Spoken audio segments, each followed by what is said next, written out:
Buletin 1.30 19 November, anda bersama dengan saya Siti Khadijah Jaafar. Tajuk utama tengah hari ini, suspek kes langgar lari di Taman Equine Serdang direman 4 hari.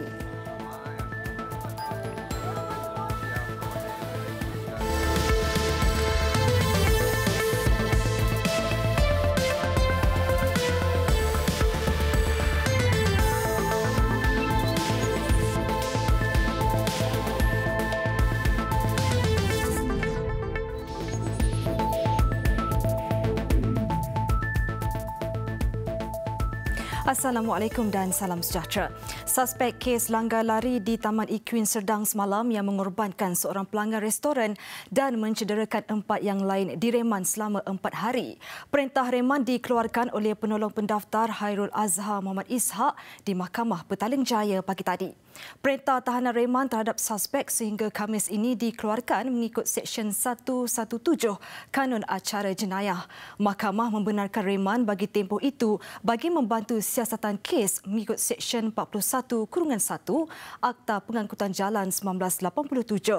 Suspek yang berusia dalam lingkungan 20-an ditahan polis pada jam 1.43 pagi tadi selepas kenderaan yang dipandu suspek ditemui ditinggalkan di Taman Universiti Indah Seri Kembangan kira jam 11 malam tadi. Kejadian jam 8.15 malam tadi itu mengakibatkan seorang wanita berusia 57 tahun maut sementara 4 lagi cedera akibat dirempuh ketika makan di hadapan sebuah restoran.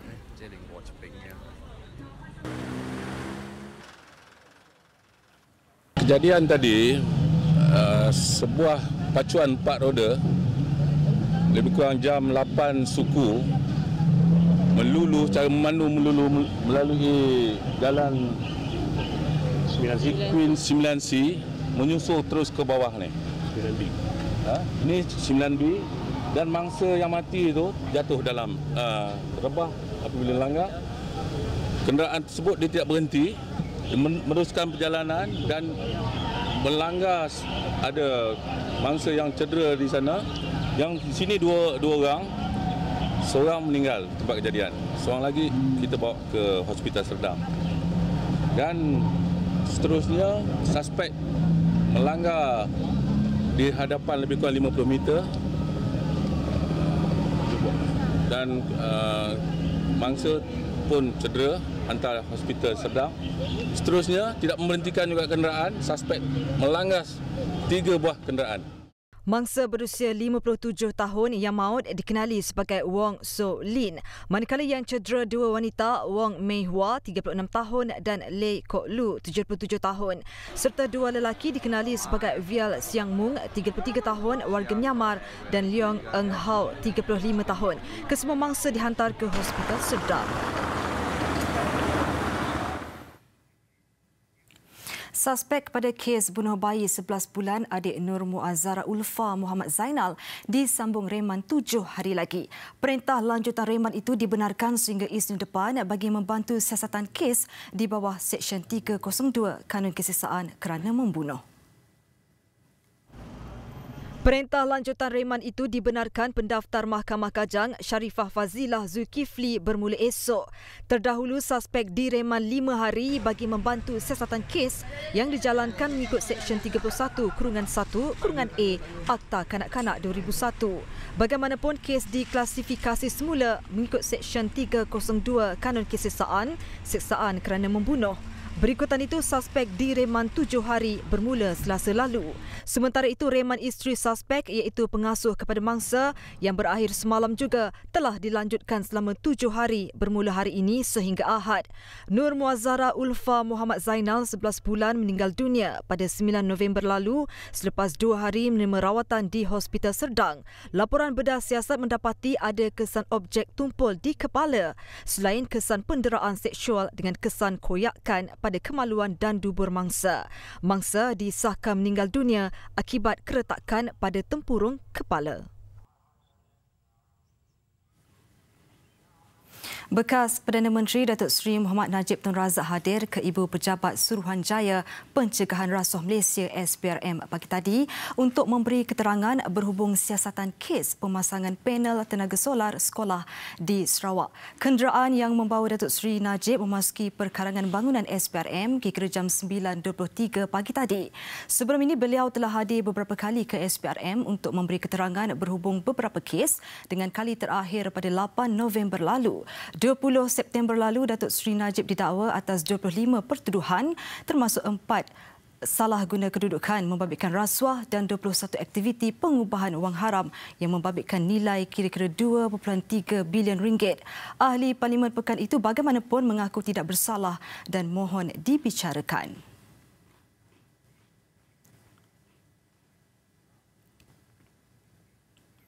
26 pendatang asing tanpa izin termasuk seorang tekong darat ditahan Agensi Penguatkuasaan Maritim Malaysia dipercayai ketika cuba pulang ke negara asal menerusi laluan tidak sah. Mereka ditahan kemarin di pesisir pantai Tanjung Lompat dan perairan Desaru di Kota Tinggi Johor. Pengarah Zon Maritim Tanjung Sedili, Kapten Maritim Muhammad Zulfadli Nayan berkata, kejadian berlaku kira jam 5.30 petang. Semua yang ditahan warga Indonesia terdiri daripada 20 lelaki dan 6 wanita berusia 18 hingga 46 tahun. Sindiket didapati mengaut keuntungan yang besar dengan mengenakan bayaran dari RM1,000 hingga RM3,000 seorang tanpa mengambil kira keselamatan parti. Dalang utama sindiket yang dipercayai terbesar dalam menguruskan penyeludupan migran di Johor Timur itu juga sudah dikenal pasti. Bertemu kembali dengan laporan sidang Dewan Rakyat. Bersedia di Parlimen ketika ini rakan setugas wartawan Salina Zakaria untuk laporan langsung. Salina, teruskan dengan perincian anda. Baiklah, terima kasih Siti Khadijah Jaafar. Nampaknya kami di lobi Parlimen hari ini menerima kunjungan tetamu daripada luar. Bagaimanapun di dalam Dewan Rakyat, nampaknya sistem tender secara terbuka yang ditanyakan kepada Kementerian Pengangkutan mengambil tempat untuk sesi soalan pada pagi ini. Dan mulai tahun depan, sistem tender secara dalam talian akan digunakan Kementerian Pengangkutan menerusi sistem perolehan nombor pendaftaran kenderaan Jabatan Pengangkutan Jalan JPJ. Dan Dewan Rakyat dimaklumkan bahawa sistem itu sebenarnya akan lebih dinamik dan juga terbuka berbanding manual perolehan secara tender kenderaan yang dilakukan melalui kaunter ketika ini.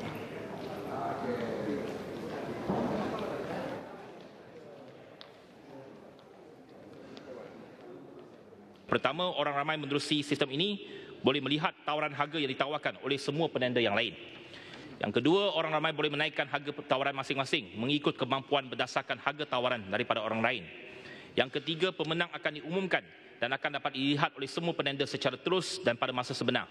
Dan yang keempat, orang ramai tidak lagi berurusan di kaunter bagi tujuan mengemukakan borang tender masing-masing dan boleh melaksanakan proses ini mengikut keselesaan masing-masing.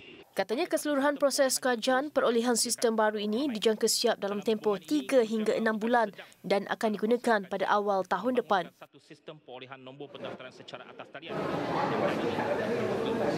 Sementara itu, penjualan nombor plat khas kenderaan yang dikeluarkan oleh Jabatan Pengangkutan Jalan JPJ dan juga kerajaan bakal menjana pendapatan lumayan kepada tabung kerajaan dan mengambil contoh nombor siri plat Malaysia yang diperkenalkan pada Ogos lepas, ia telah berjaya dijual dengan 13 juta ringgit hasil penjualan nombor siri itu yang telah pun dibida kepada orang ramai.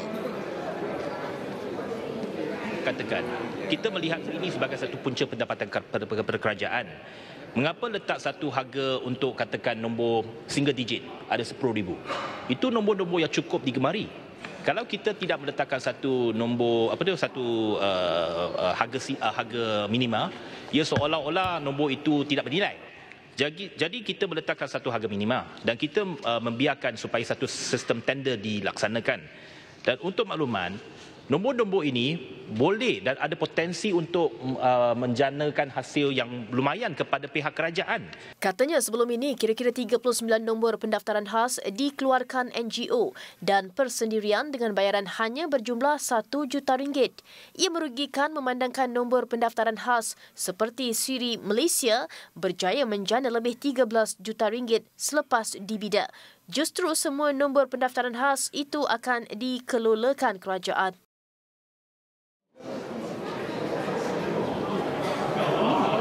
Dalam pada itu, 48.8 bilion ringgit pelaburan langsung asing FDI bagi sektor perkhidmatan dan juga industri utama telah pun berjaya dibawa masuk bagi tempoh Januari sehingga September tahun ini. Dan Dewan Rakyat diberitahu angka itu meningkat begitu ketara berbanding FDI bagi tempoh sama untuk tahun lalu yang telah pun mencatat sejumlah 14 bilion ringgit sahaja. Saya nak minta penjelasan di sini. Yang pertamanya ialah berhubung dengan inisiatif BRI dari negara China yang disebut sebagai Belt and Road Initiative yang telah 75 negara sebenarnya yang telah mengambil bahagian dalam BRI ini. Jadi di mana Malaysia dalam konteks BRI dengan negara China? Saya nak tegaskan bahawa kerajaan Pakatan Harapan memang sokong inisiatif Belt and Road ni, Belt and Road Initiative.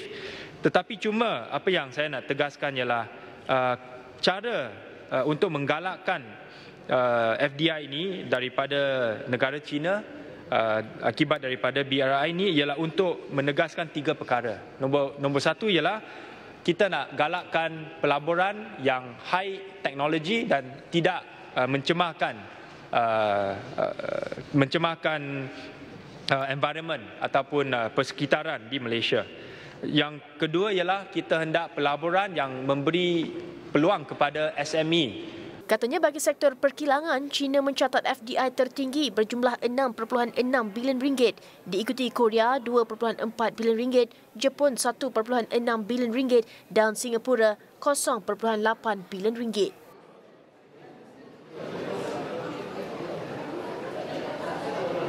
Dan turut dibangkitkan di Dewan Rakyat awal pagi tadi ialah kemudahan infrastruktur bagi kegunaan teknologi, revolusi industri 4.0 yang lebih efektif dan sebagai persediaan ke arah transformasi digital itu, kelajuan internet akan ditingkatkan di kawasan perindustrian.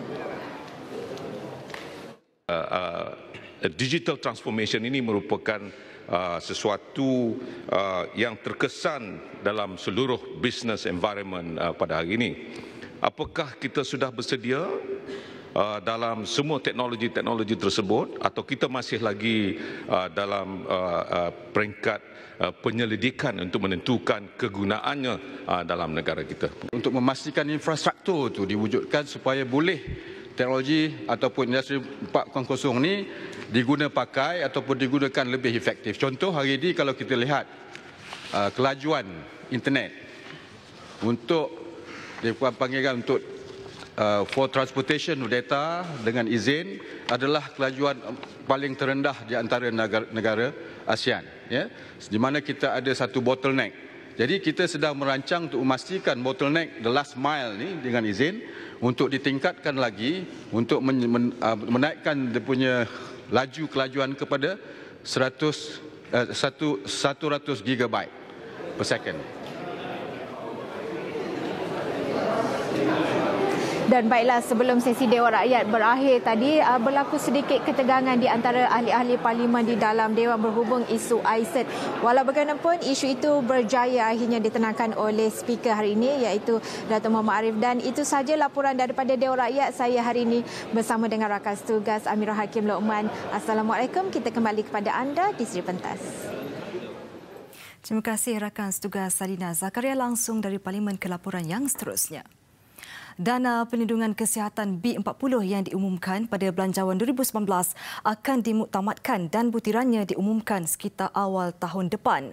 Menurut Timbalan Gabenor Bank Negara Jessica Chu, dana itu dijangka membabitkan saiz berjumlah 2 bilion ringgit. Probably looking at upwards of 2 billion right? But the details will really depend on the coverage, the scope of coverage that will be provided to this segment, and that's in discussion now with the Ministry of Finance. Pada pembentangan Belanjawan 2019, kerajaan mengumumkan untuk memperkenalkan Dana Perlindungan Kesihatan Nasional dengan kerjasama syarikat insurans swasta. Skim itu akan menyediakan perlindungan percuma membabitkan 4 jenis penyakit kritikal utama sehingga RM8,000 mulai 1 Januari 2019.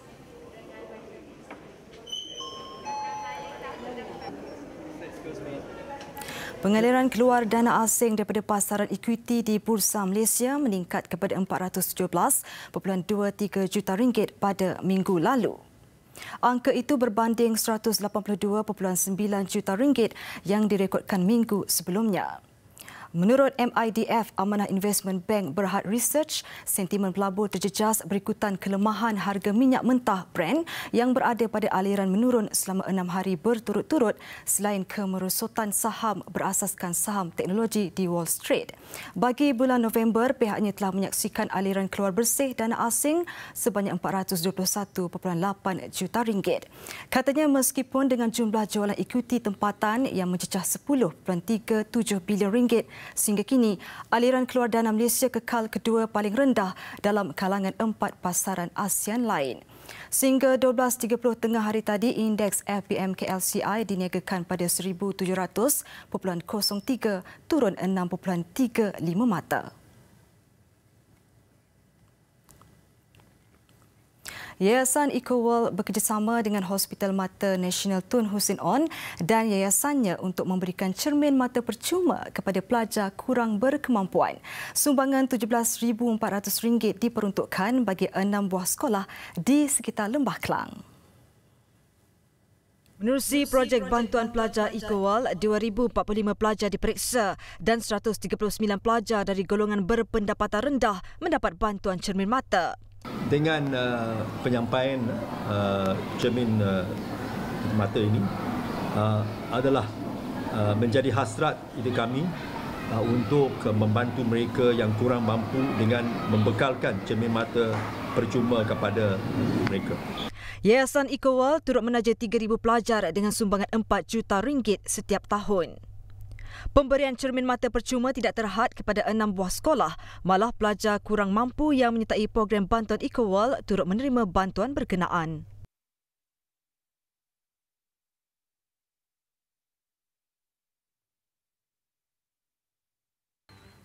Sekian buat waktu ini. Terus ikuti Buletin TV3 di platform YouTube dan media sosial kami. Sebelum berpisah, saksikan sedutan filem seram 7 yang mendapat sambutan positif dengan kutipan hampir RM1 juta sejak 10 hari ditayangkan.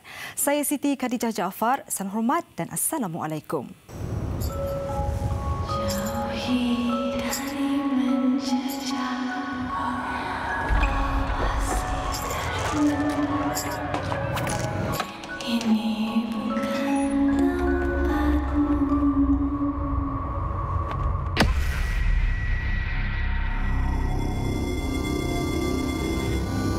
Sekarang setiap kali Suri jalan, abang dah tahu dah Suri dekat mana. Aku bersumpah di atas jiwaku.